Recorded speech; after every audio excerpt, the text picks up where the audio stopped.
I'm back with some news.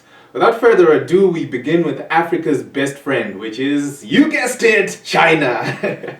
The Chinese government wants all its citizens to scan their faces if they wish to access the internet or get themselves a new phone number. As if your ID, surname, name, address was not enough. They actually are pretty serious about it, and December 1 is D-Day. It's the government setting up ground for their social credit system where, just like the Sims game, you get points for being a good human. They already have surveillance camera side of things sorted out, which was actually one of the agendas on the protest that ravaged Hong Kong just a few weeks ago. Man, it feels it's pointless to use Face ID on any phone in China now. I mean, the government has your face. Taking it global, apparently Android users take a lot of trash photos. According to a study done by Avast, yes, your antivirus company does surveys too.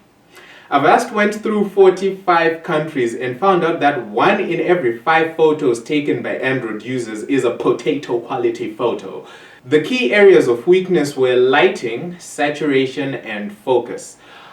Okay, let me explain here before iPhone users start rubbing their hands. Android is a platform used by every kind of manufacturer, from like cheap Android Go phones with almost useless cameras to beasts with 4 rear cameras and tens of millions of pixels. The beasts are fine, but these budget phones, which are more in numbers than the beasts, are the ones that are mostly contributing to potato photo quality.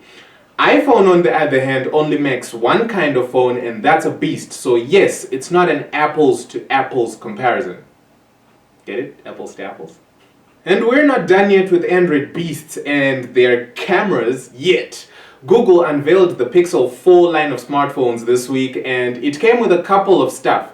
So finally, Google brought a second camera to the phone, but annoyingly it's just a zoom lens.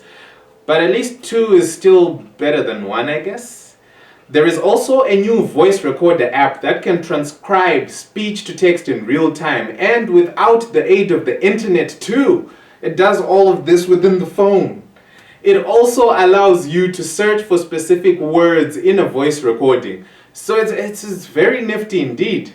The last feature is one that is a first in smartphones, and that is radar.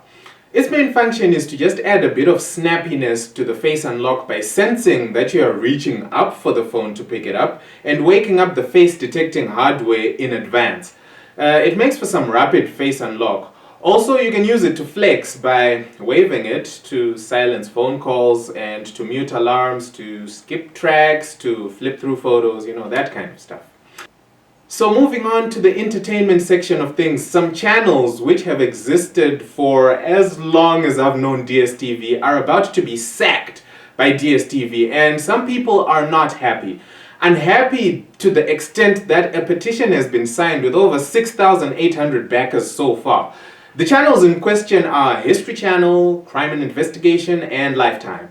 These channels are set to be shown the boot from DStv on November 1. As this is when the contract is actually expiring. As consolation, DStv assures that they'll be bringing 2 new channels which will feature similar content to these outgoing channels. What good is DStv when Zesa is bumping up load shedding hours? So Eskom is facing some supply shortages that are affecting us, and thus we are going to have a couple of extra hours in the dark. According to Newswire, Eskom supply will be 0 for Zimbabwean households, but for Zim businesses, supply will be reduced proportionally to the load shedding stage. I'm out of news for this week. Have a great weekend. See you next Friday. Bye.